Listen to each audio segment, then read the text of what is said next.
Good afternoon. I am so fortunate to be able to talk today with somebody I've been reading for years and hearing about as we share a mutual idolized friend, but I've long ago reconciled myself always to being second place in his heart to Daniel. So Daniel has won this competition for eternity.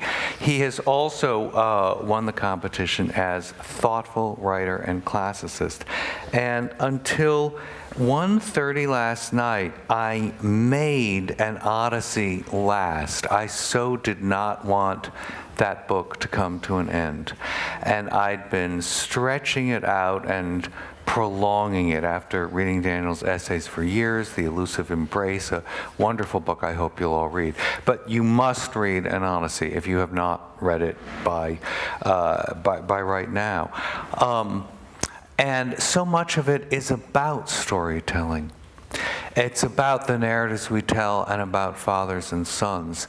And so did the conceit of retelling and making the Odyssey utterly accessible to contemporary audiences, as this book does, come to you through experiencing it with your father, or was it your father's long suppressed to recoup a lot of the desires we read about in the book to become anything like, to have anything like your erudition in the classics, that led you to see the parallels and think, there's a book in this?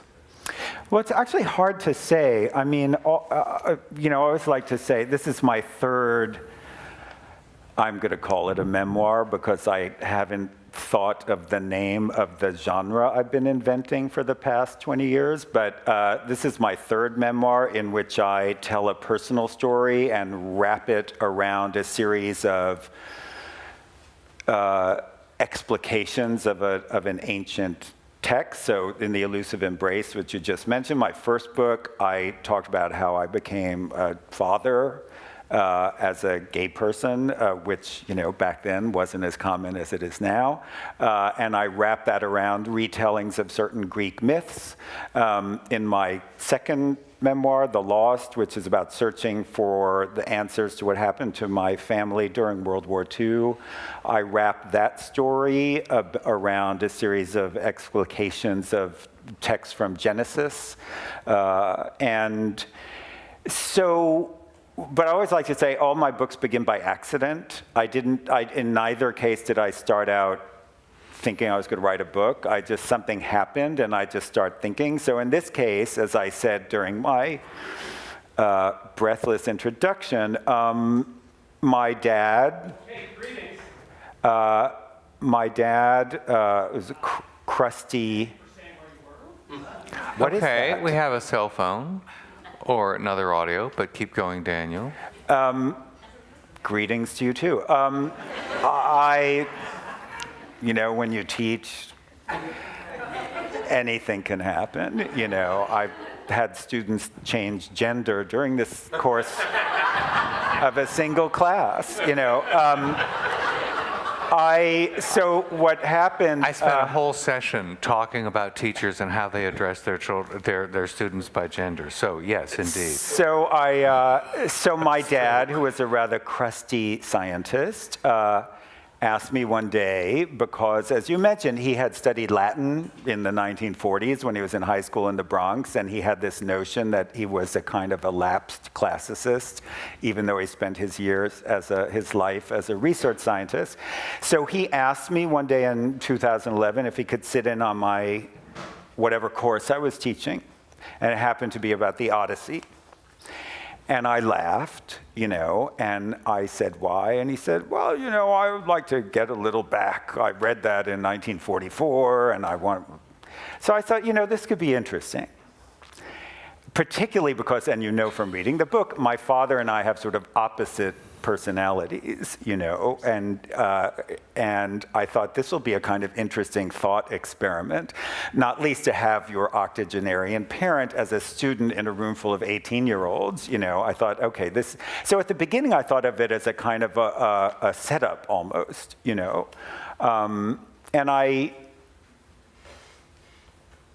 I remember, in fact, I called my editor at The New Yorker, Leo Carey, after my dad, I said yes, and it meets once a week, and you have to come every Friday. And, it was a 3-hour drive from Long Island, where my parents live. And he said, oh, it's no problem. Oh. And I said, I called Leo, and I said, I think this could be a really hilarious article. I said, because I've often written for the New Yorker under this rubric that they have called personal history. And I thought, depending on how things happen, this could be really funny. But what happened is that as the semester went on, certainly there were funny moments. It's not easy having your cranky 82-year-old father as a student. There were great issues of authority in the classroom. Usually when you're teaching a freshman seminar, you're the oldest person in the room. Not this time, And he kept challenging me. The joke of the book, which I swear is not a giveaway, is that my father hated the Odyssey. And he hated Odysseus. And there I am trying to sell this thing. And he was like, I don't think he's so heroic, So it was funny, but then it became rather the experience, as often happens when you teach, sort of deepened in unexpected ways. Not least, my father was getting to be very old. The Odyssey is whatever else it's about, is about, I think, to some extent, confronting mortality, what it means to come home. And as I discuss in the book at a certain point, coming home is a kind of metaphor for death in a certain way. Your adventures are over, and then what does it mean to arrive? And my father was a practical and unsentimental person, and he understood that. And then, as I said before, unexpectedly, just as this experience was ending, my former teacher, my mentor when I was a graduate student at Princeton, called me and said, I know you're doing this crazy thing with your father, and have you heard about this cruise, which recreates the voyages of Odysseus? I called my beloved friend and mentor, Nancy Novigrad, who was editing Travel and Leisure at the time, and we talked about it, and she said, you should do this and see what happens. So I wrote about the cruise. And then, soon after we returned from the cruise, my dad fell very seriously ill and died a few months later. And so this is a typically Odyssean and circuitous answer to your question, which is, Is it ring structure?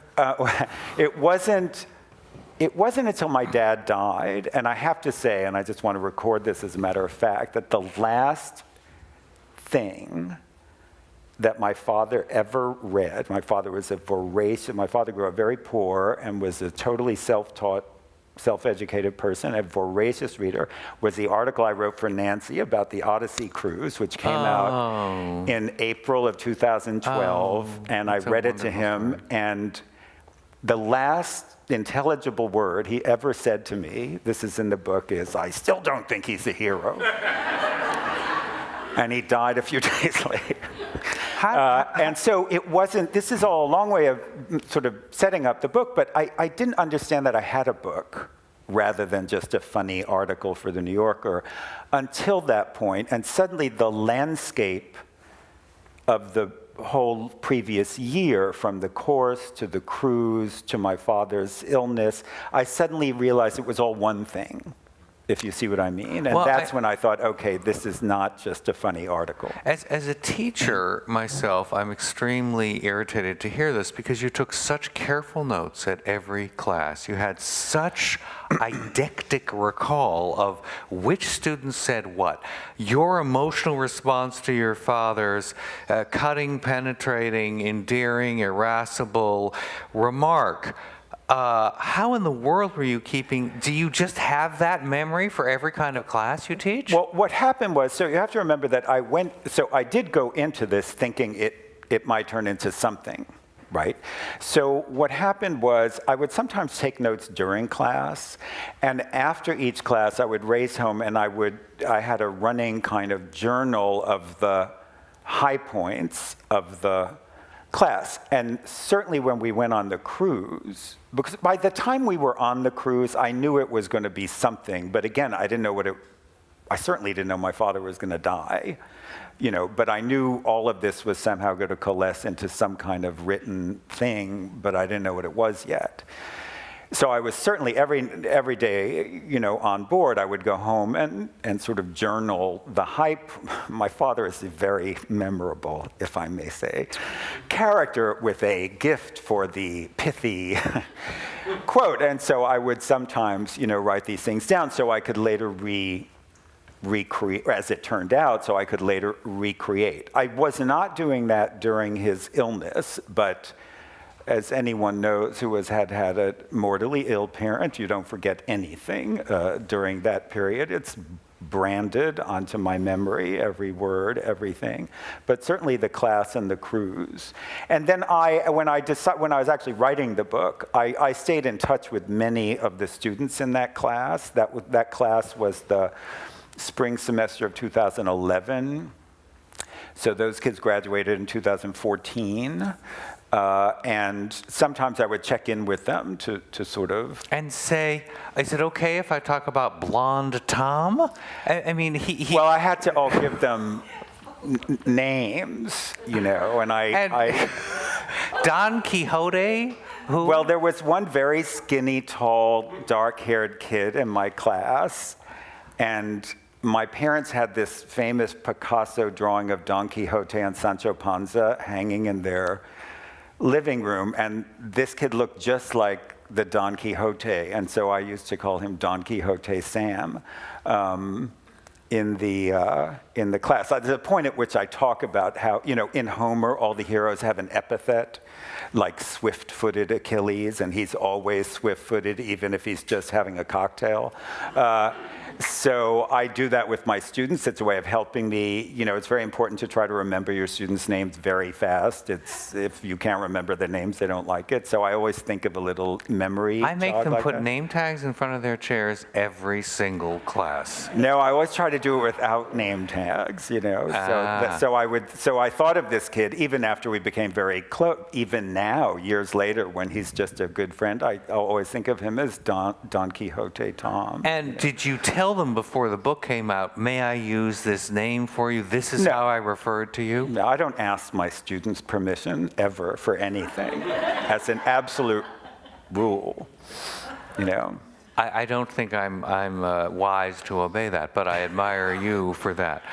When your father called you up and said, I want to take this course, how did you interpret his interest? And something you don't deal with at all, was there any kind of, he has 4 siblings, they're all enormously close. Did any of them think, hey, Dad was never so interested in anything I do?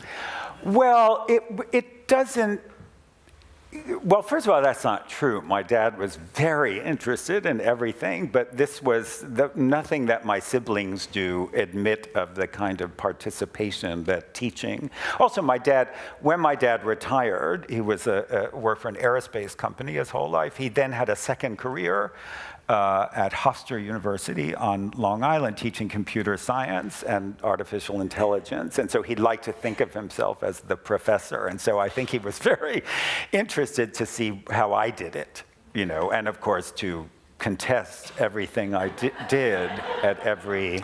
But, we don't see him contesting your teaching style. We do see him contesting your points, the students' points, his constant obstinacy about the actual text, but not criticizing you. Did you feel that he was criticizing your teaching style? No, not really. But, I mean, the kind of ongoing gag of the book, as I said, is that my dad ended up hating Odysseus and hating the Odyssey. And although it's kind of funny, because, especially when you teach freshmen, this is, for some of them, their first college literature course. For some of them, the only literature course they'll ever take, because they're not all going to be literature majors, obviously. And I love the Odyssey so much, and so much of the Odyssey is about Odysseus' son, Telemachus, who's exactly the age of these kids in your class, and how he's learning to be a grown-up. And so I really want to show them how great this text is. And it's not... in every class there's what I call a resistor, someone who just isn't buying it, which I think is good because it reminds you something about literature, which is unlike math, which was my father's subjects, you can argue about it. And in this class, as you know, my father was the resistor.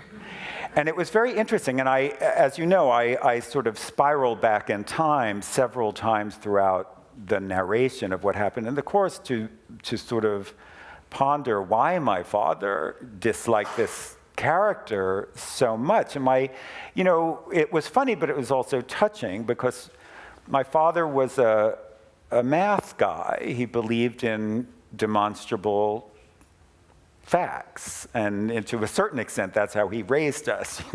He saw us as equations that needed to be solved. And Odysseus is a famous bullshitter. Pardon my French, but that's what he is. He's a fabulist, he's a storyteller, he lies to get out of difficult situation, he uses language he's a trickster, he's the guy who thinks of the Trojan horse, he's a cheater, and that's how he survives.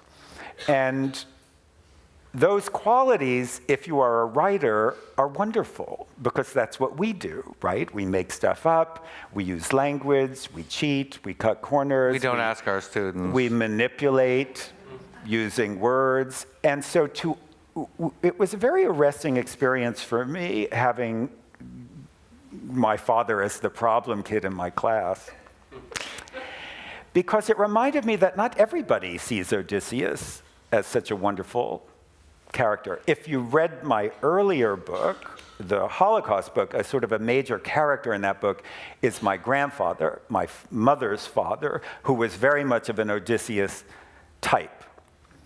He cheated his way to America, he made himself into something, he was a great storyteller, a great liar, an adulterer, a ladies' man, a schmoozer. And it also occurred to me during the class, of course, the kids had no way of knowing this, that my father hated Odysseus because Odysseus reminded him of his father-in-law. That was the kind of insight. And it was funny, but it was also very touching because, quite often when we read, we attach or don't attach to characters based on things that are not in the book, but in ourselves. We've all had this experience. You like a character or you don't like a character. So for me, it was a great pedagogical experience to be reminded that not everybody thinks he's so wonderful. And my father's objections, which he was not shy about, he had no way of knowing this, but since ancient times, since the original ancient Greek commentators on the text of the Odyssey, people have been making the objections that my father was making. That he's not so great. He's a hero, but what is it? A hero doesn't mean you're perfect. It means you're more something than anybody else is, And so he raised, as it were, almost unwittingly, a lot of really crucial literary questions. And I have to say, although it wasn't always a fun experience for me, because when when you teach, authority is a big issue, and you have to establish it right away. And it was, all kidding aside, it was not easy. Every time I opened my mouth, having my father, my mother is very theatrical and funny, and my father, I always assumed, had no stratagems, but one thing he did, which I now realized after the fact was a stratagem, so we would sit around a big rectangular seminar table, because there were only, a handful, a dozen kids in the class. My father would never sit at the table. He sat in a chair slightly behind me and to my left, so every time he talked, I had to acknowledge him, and I thought, if my mother had done it, I would have instantly said, oh, she's being so passive-aggressive. And at first, I just thought it was a mistake. And then I thought, he's not so dumb, actually. He knows just what he's doing. So he's constantly pulling everyone's attention over to him. And you let him do it, because even to the end of the class, what he says, the whole table swivels to his attention away from you. And he's presenting it as kind of deferential to his son, but it really puts the spotlight on him. Yeah, it was rather shrewd. But you know what? My dad was a very self-effacing person. The only person in this room who knew my father is Nancy.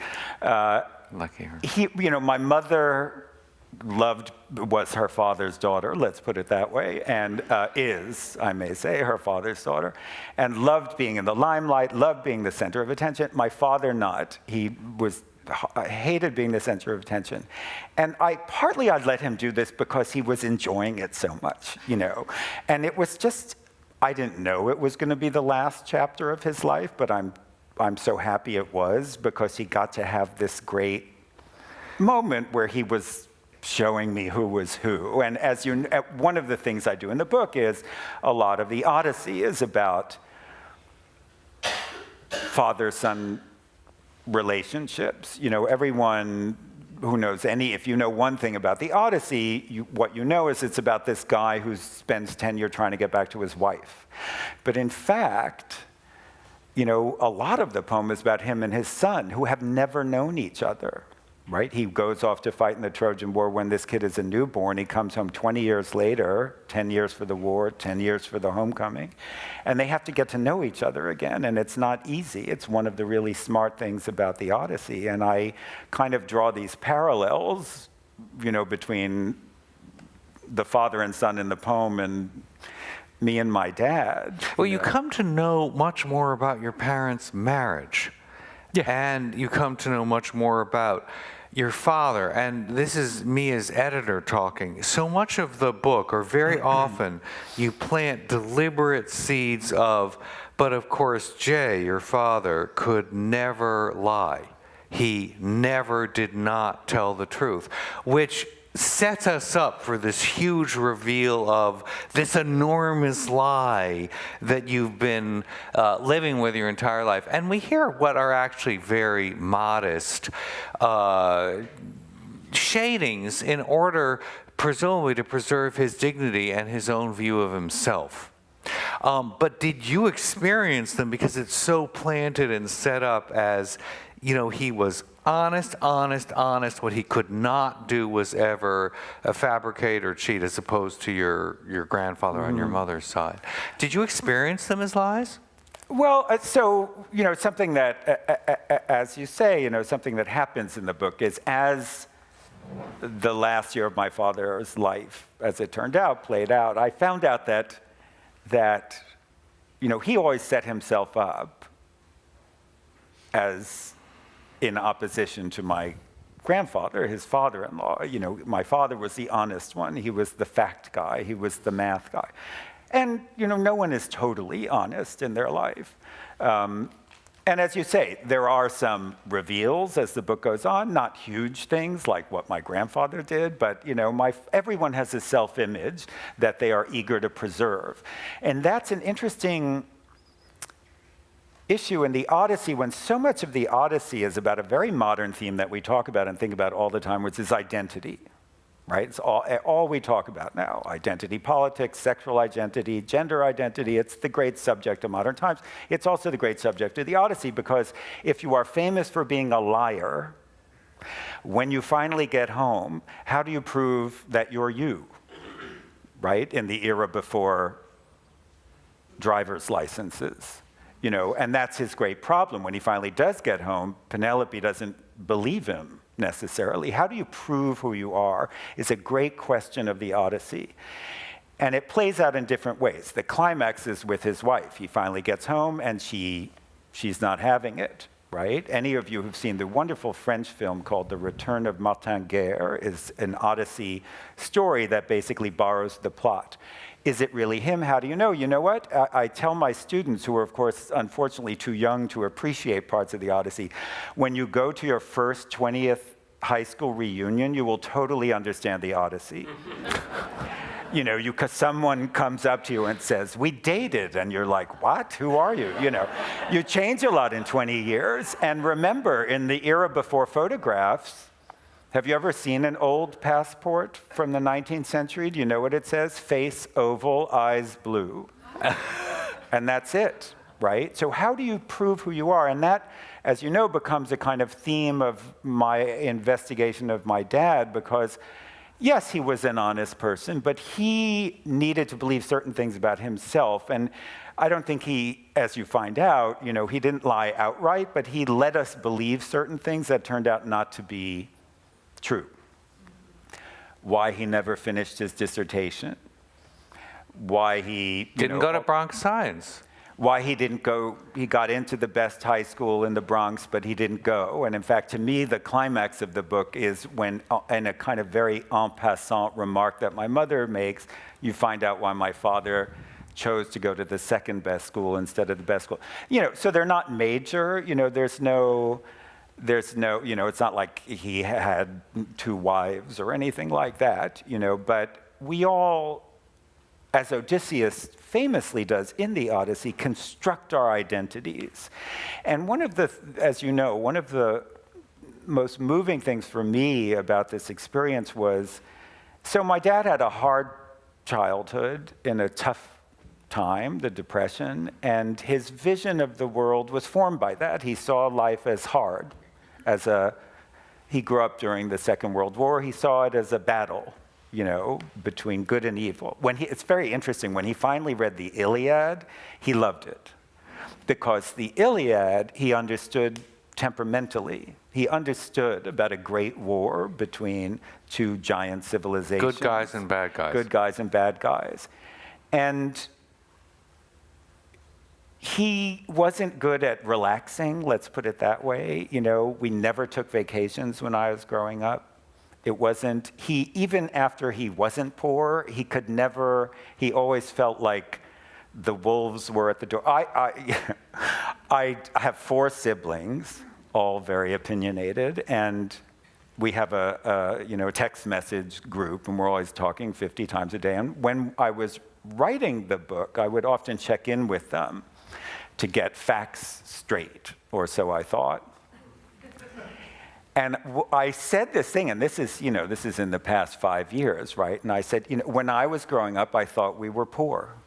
I thought we were, like the rent collector was breathing at our necks. Because my father always acted that way, because the rent collector really was breathing at his neck. He always used to say when they were growing up, they were 1 step ahead of the landlord. And the fact that we weren't poor just was something I didn't even understand till I was like 45, it was. And so the reason I'm saying that is because the Odyssey is interested in identity, the face you show to the world, how you construct it, the stories you tell to present yourself to people versus the reality, or even a fact that I try to get my students to understand, it's harder when you're young, which is that everyone always complains about Odysseus, that he has so many identities. But we all have so many identities, right? You don't act the same with your lover as the way you act with your children. You don't act with your students the way you act with your friends. In a way, we're all Odyssean in some way, and the Odyssey just makes it literal. So it turns out my father, so the reason I'm telling you this about his background, when we're on the cruise, so when I found out about the cruise, I called him. Just play My Funny Valentine. And I said, do you want to go on this cruise? And I thought he was going to say no, because he hated to spend money. And he said, yes. He said, now that I have mastered the Odyssey, which was so typically him.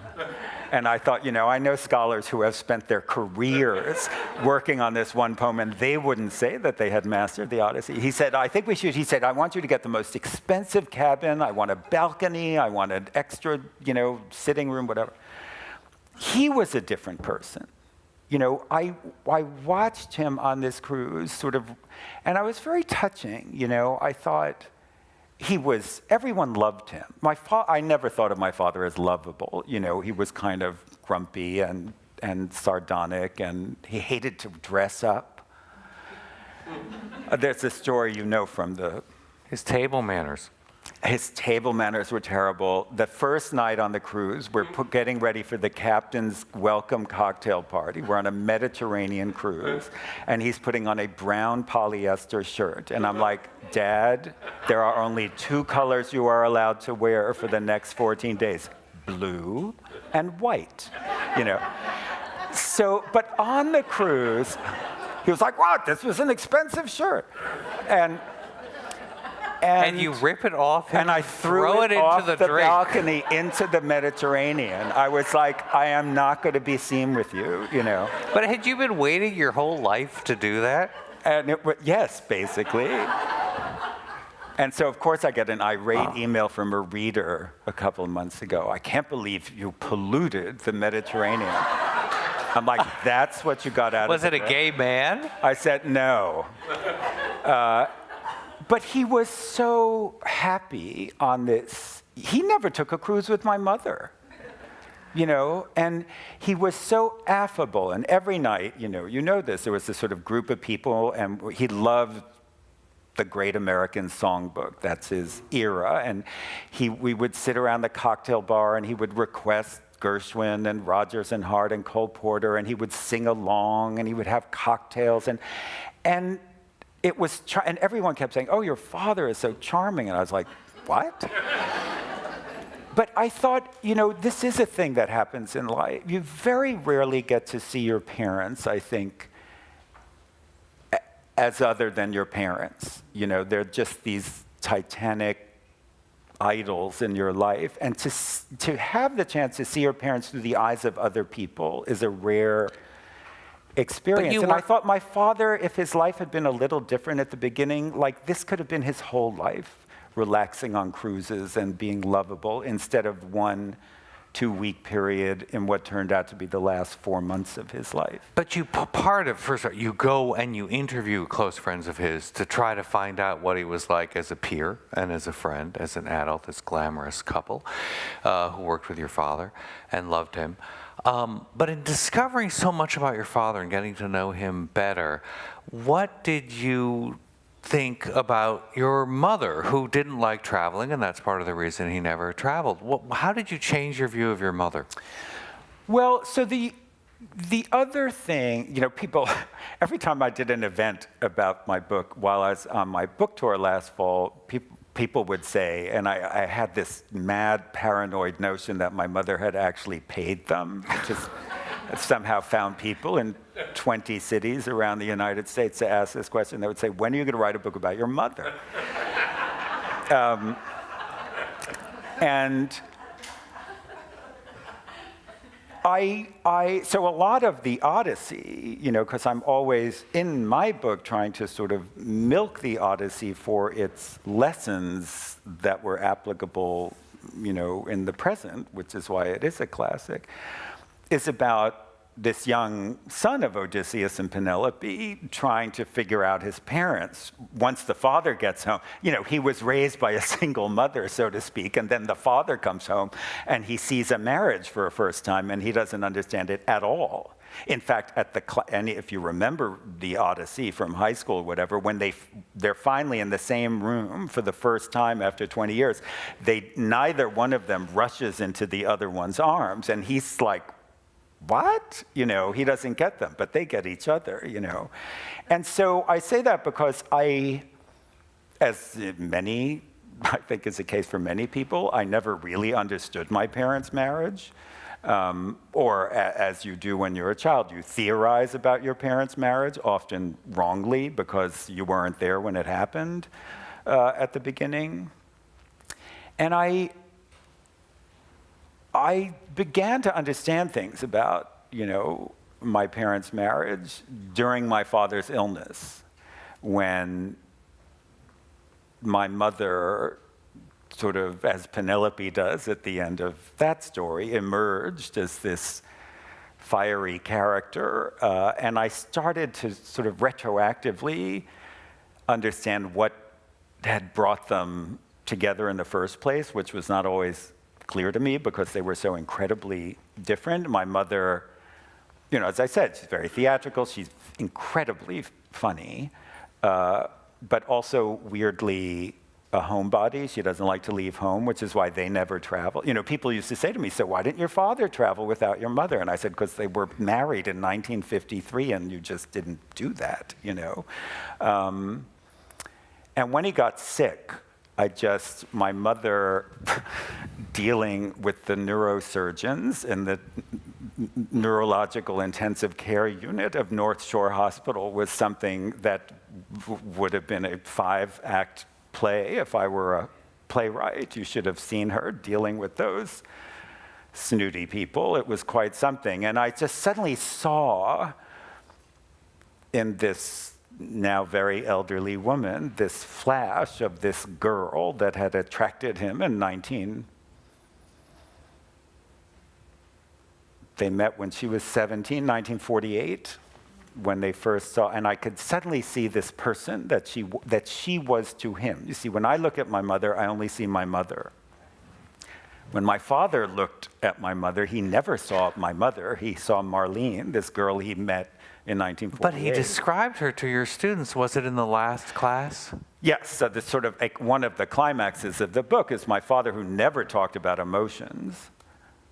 During the class in which I'm trying to describe why the final recognition scene in the Odyssey between Penelope and Odysseus is in fact so great, because they don't rush into each other's arms, because that's who they are. They're clever and they're cautious, and that's why they got married. They're the same type.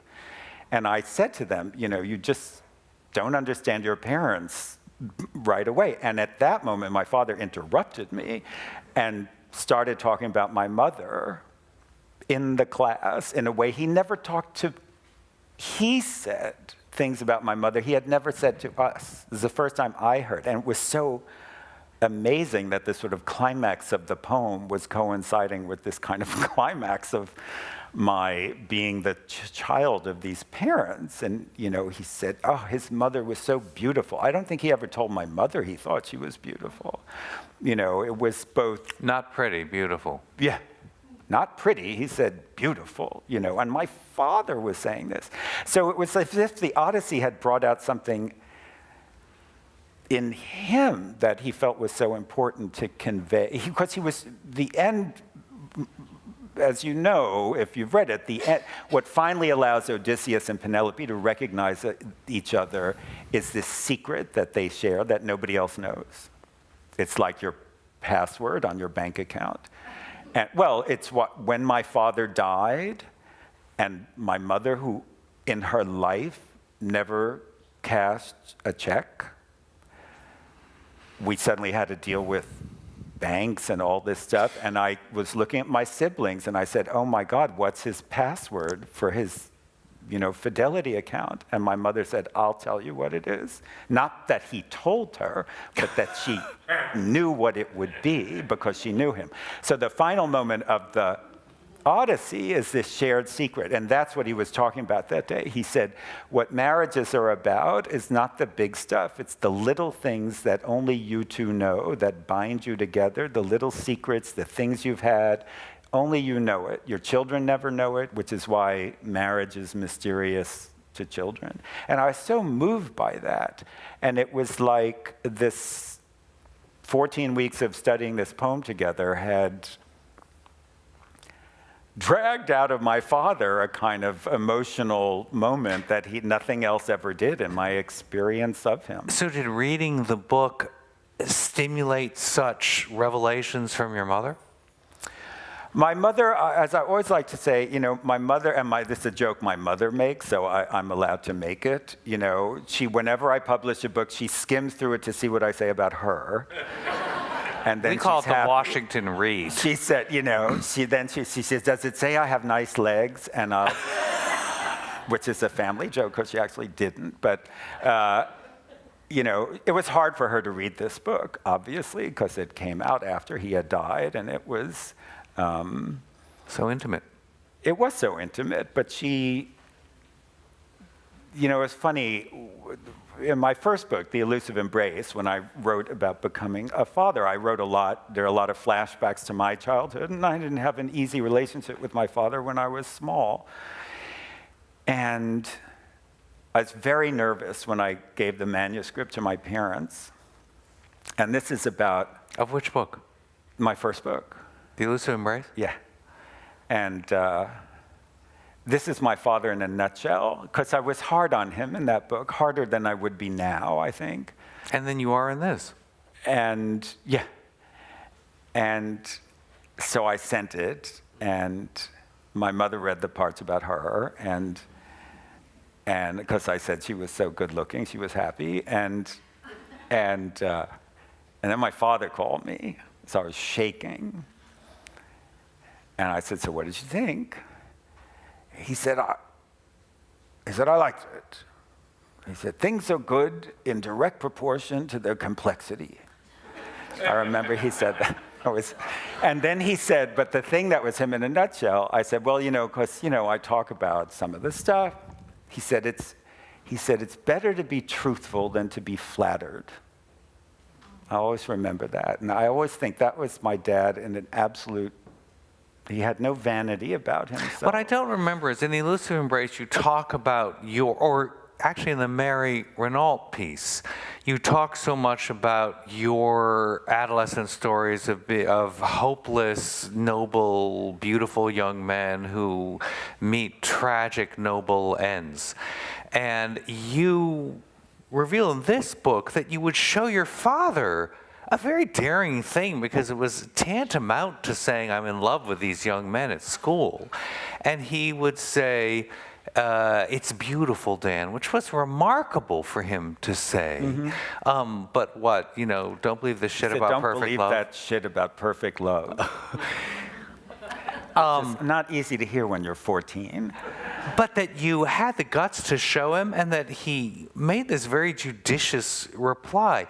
I don't remember him being quite so canny and sympathetic in The Elusive Embrace. No, and that has to do with me. I always say, the whole point of growing up is that you can finally forgive your parents for not being perfect. If you can't do that, you're never going to grow up. So I think, these are two books written basically 20 years apart, in which I hope I've grown up, between the first one and the second one. But as you also know from reading the book, when I came out to my parents when I was 20 years old, the age of Telemachus, I was so afraid of my father. Not that my parents had gay friends, it's not that about him, but just because he was a stern character in our lives, And so this is, I swear to God, a true story. My mother fell asleep. I'm doing my whole coming out speech. I hear snores coming from the bed. I swear to God, this is a true story. And I was sitting on the floor of my parents' bedroom. I had worked up this incredible Ciceronian address over the whole first semester of my junior year at college. And I start unloading this, and I'm sitting on the floor, and they're sitting on the bed and snoring.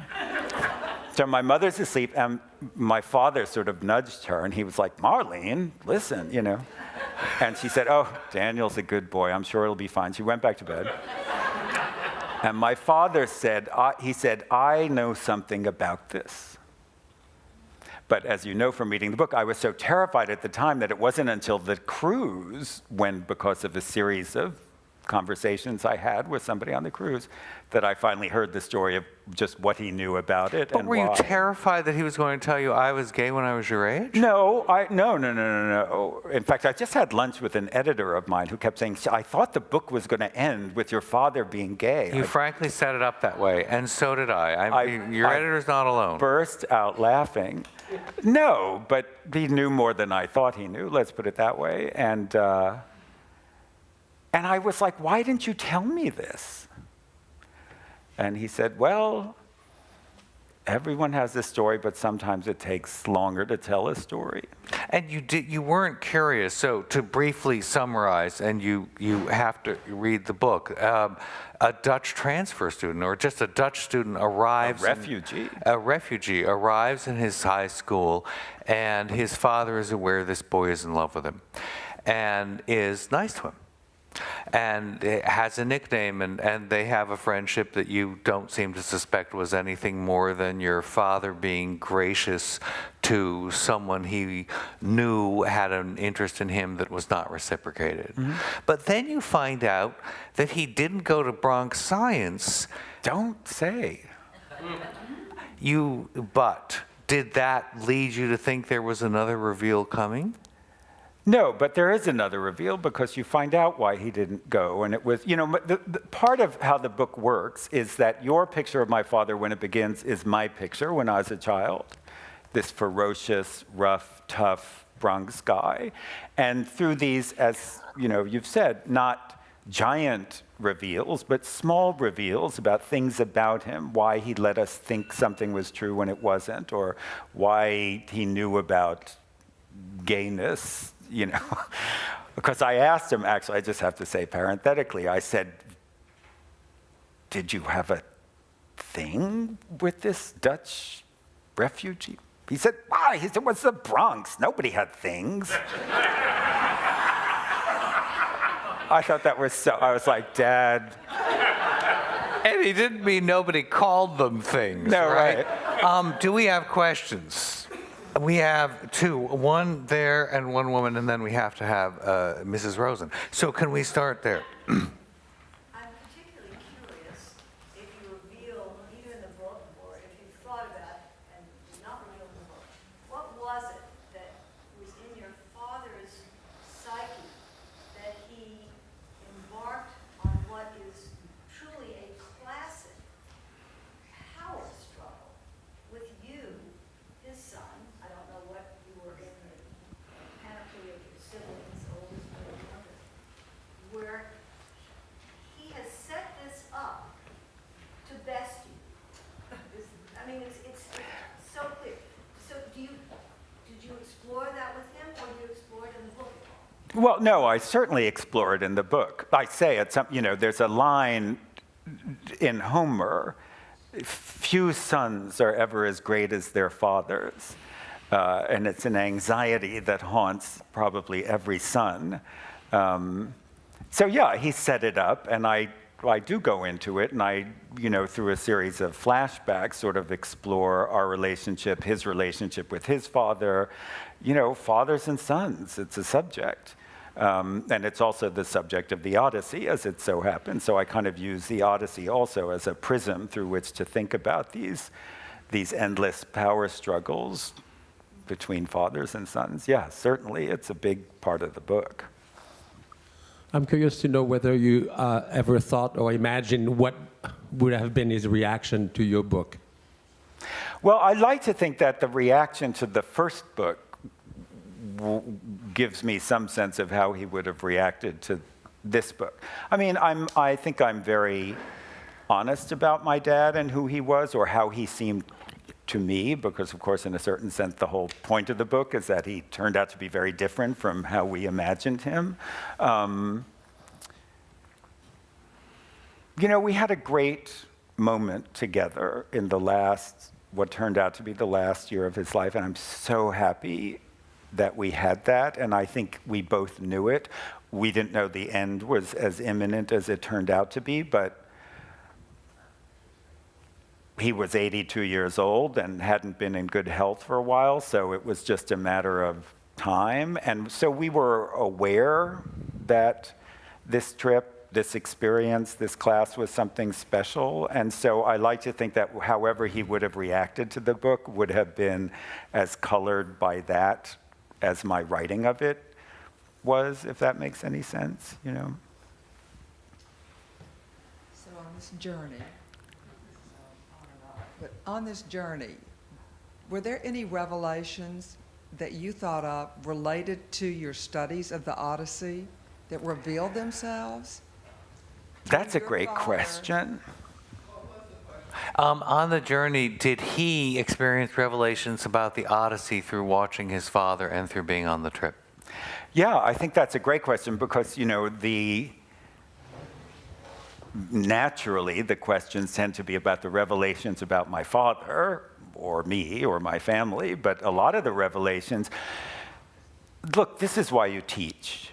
It's an incredible cliche, but it happens to be true, which is when you teach, you learn so much about the text, especially if it's a great text. That's the definition of a great text, is that you never stop seeing, you never see everything. I've taught the Odyssey, I can't tell you how many times, and as this book recounts, there were moments where these kids, 17-year-olds, would say something, and I'm like, how could I never have thought of that?